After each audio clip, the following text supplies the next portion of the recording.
Hello ladies and gentlemen, and welcome to So How is Uni Week 9 of Semester 2 2018 of my Masters of Physiotherapy degree. As you know, last week we had the uni break, but I still popped on because I did do some uni related stuff last week, so there was sort of kind of an episode, but it wasn't really that extensive. This week we went back on Wednesday, and what did we have? We had a workshop, and then we had immediately after the workshop the quiz, which was great. How do I think I went? Well, I think during the uni break it was a really good balance of like relaxation and study. I didn't push myself too far. I certainly didn't become burned out during the holidays in terms of study, and I still allowed myself to take a step back, take a break, and not worry about uni as well. And in doing so, I felt pretty prepared for the quiz. Now, in saying that, I'm not sure how I went. I went in there and there weren't many questions that I was like, oh gosh, I have absolutely no idea. I think there was one question where I was like, crap, I don't remember what that is. And then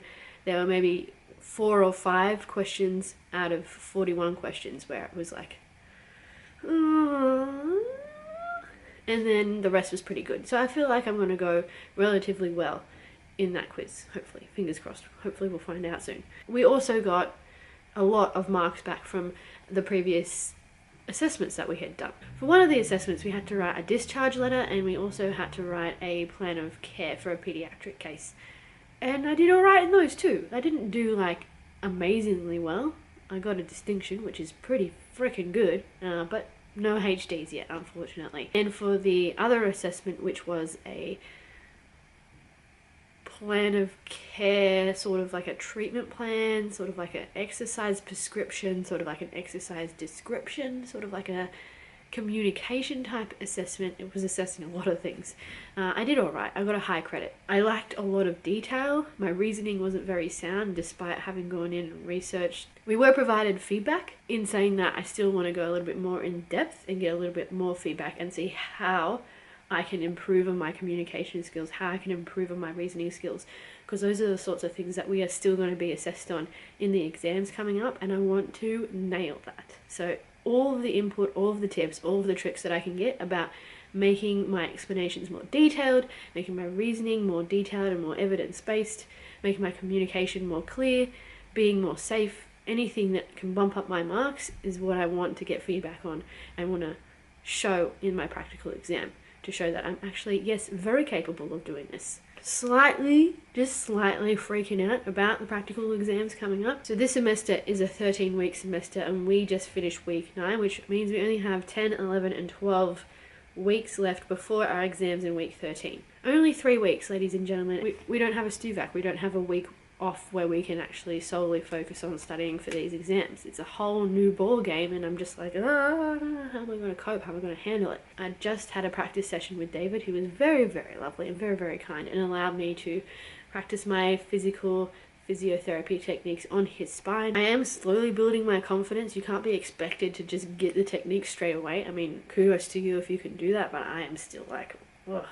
When I'm in class, I just feel so hopeless, and I feel like I can't do anything. But I need to realize, and I need to remind myself that these sort of things take practice. They get better with practice. So the more I practice, the more confident I'm going to feel with doing these techniques and doing these assessments.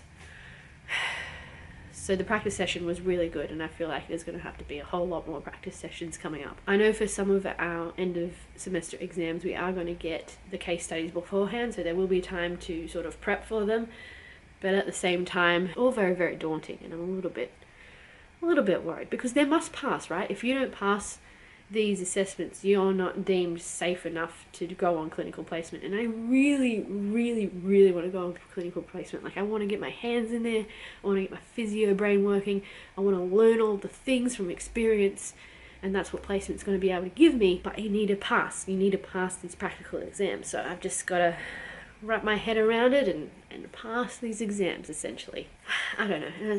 There are things where I feel like, oh, I'm really behind, and other things where I feel like, oh no, I'm on top of this. We have a quiz coming up on Monday, so the rest of the weekend is going to be spent trying to study. I say trying to study, something happened, a personal family thing. Unfortunately, we had to say goodbye to one of our family pets. We had this pet for 15 years. Her name was Coco. She was a beautiful Burmese cat. She just, you know, developed the sorts of diseases that develop with old age, and the most ethical and the most humane and the most loving thing we could do for her was to put her down. And so that's what happened today, and I'm feeling extremely sad, and my brain is pretty much just focusing on that fact only. So I have had to cancel work so that I can process that loss, as well as be able to study for the quiz coming up. I mean, that's life. These are the things that happen. There is going to be a point in time where they will need to pass, and that is something that is extremely sad. It's good to grieve, but it's not good to grieve for a prolonged period of time that I'm gonna have to try and process and come to terms with over the weekend, and hopefully, you know, I'll be okay. I will be okay. It's just hard at the moment. I noticed during this week I wasn't as vocal with asking questions, especially in this last practical class we had, and I think it had a lot to do with me just not wanting to make myself feel any more emotionally unstable than I was already feeling. Whether I'm using my pet's passing as an excuse not to seek help, I don't know, but I can recognize that it was a problem today and that I can work on it next week.